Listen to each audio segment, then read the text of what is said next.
نصلی علی رسولہ الکریم اما بعد فاعوذ باللہ من الشیطان الرجیم بسم اللہ الرحمن الرحیم۔ دیکھتی آنکھوں سنتے کانوں کو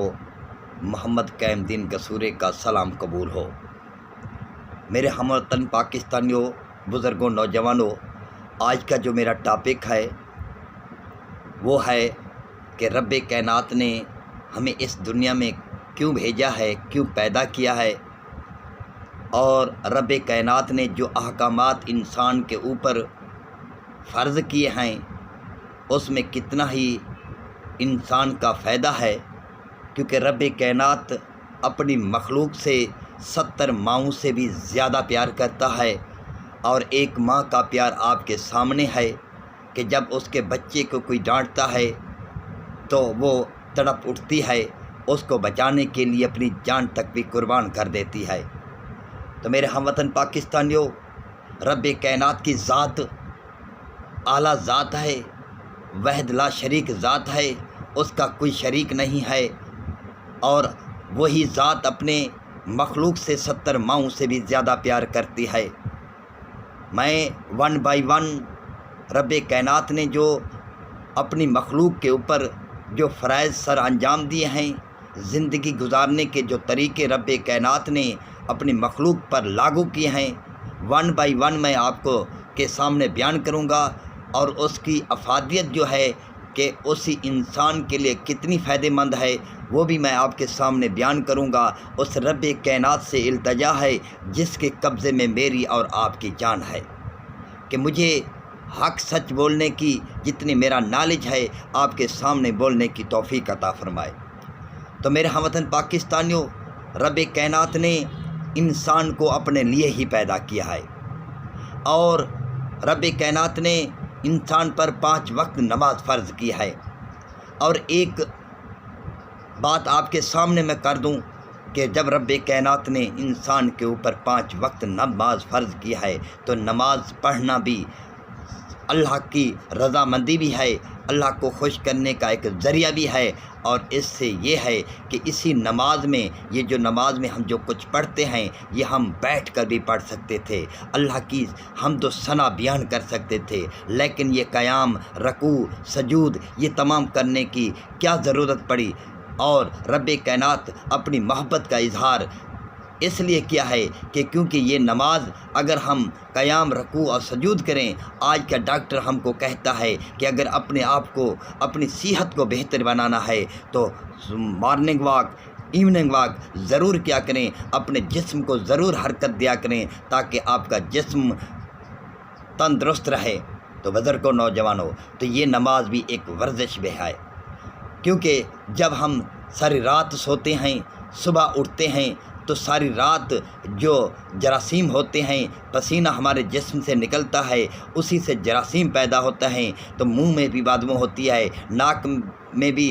میل ہوتی ہے، آنکھوں میں بھی میل ہوتی ہے، پورا جسم ہمارا جراثیم میں لپیٹا ہوا ہوتا ہے۔ لیکن صبح جب اللہ کا فرمان ہوتا ہے کہ اللہ اکبر، اللہ اکبر، جب ہم صبح اٹھتے ہیں تو اس سے یہ ہے کہ صبح کی ٹھنڈی ہوا ہمارے دل و دماغ کے لیے بہت زیادہ فائدہ مند ہے۔ اس کے علاوہ جب ہم نماز کے لیے وضو کرتے ہیں تو وہی وضو، جب ہم وضو کرتے ہیں، ہاتھ دھوتے ہیں، کلی کرتے ہیں، ناک میں پانی ڈالتے ہیں، منہ دھوتے ہیں، کوہنوں تک ہم پانی ڈالتے ہیں، صاف کرتے ہیں، پھر پاؤں دھوتے ہیں، یہ تمام پروسیس جو ہے، اس سے یہ جو جراثیم ہیں ہمارے ہاتھوں میں، منہ میں، ناک میں، یہ پانی کے ذریعے بہہ جاتے ہیں اور ہمارا جسم پاک صاف ہو جاتا ہے۔ اس کے بعد ہم 2 سنت، 2 فرض ادا کرتے ہیں۔ جب وہ ادا کرتے ہیں تو قیام، رکوع، سجود کرتے ہیں، تو وہ بھی ایک ورزش ہے، اور ہلکی پھلکی ایک ورزش ہے، اور وہ کرنے کے بعد ہمارا جسم میں ایک انرجی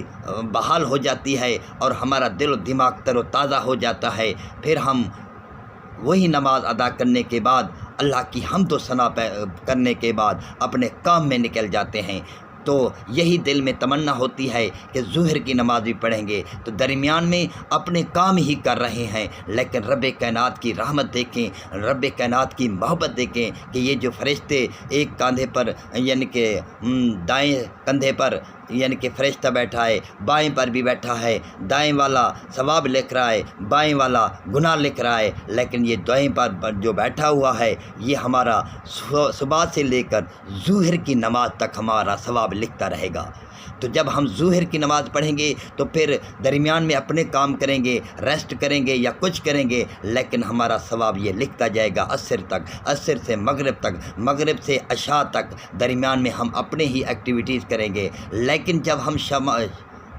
عشاء کی نماز پڑھیں گے تو ہم اپنے سکون کی خاطر نیند کریں گے، اور اس میں کسی اور کا فائدہ نہیں ہے، لیکن صرف عشاء کی نماز پڑھنے سے یہ ہے کہ اللہ تعالیٰ کی محبت دیکھیں کہ ساری رات ہماری عبادت میں گزرے گی، ایسے گزرے گی جس طرح ہم بیدار ہو کر اللہ کی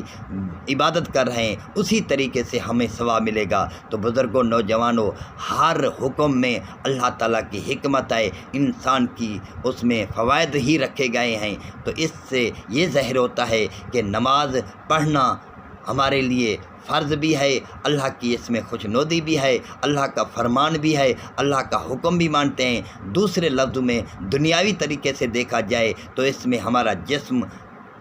تندرست رہے گا اور کوئی بیماری ہمارے نزدیک نہیں آئے گی، اور اس سے علاوہ ہمارے گھر میں برکت بھی رہے گی، اور ہم تمام آفات سے پاک صاف رہیں گے۔ جو بھی ہمارے اوپر کوئی آفات آ رہی ہوئیں تو اس نماز کی وجہ سے وہ ٹل سکتی ہیں۔ تو ان الفاظوں کے ساتھ میں اجازت چاہوں گا اور اس رب کائنات سے التجا کرتا ہوں جس کے قبضے میں میری اور آپ کی جان ہے کہ مجھے بھی اور آپ تمام کو نماز پڑھنے کی توفیق عطا فرمائے، اور مجھے بھی نماز پڑھنے کی توفیق عطا فرمائے۔ اور ان الفاظوں کے ساتھ میں اجازت چاہوں گا۔ پاکستان زندہ باد، عمران خان زندہ باد، اللہ حافظ، والسلام۔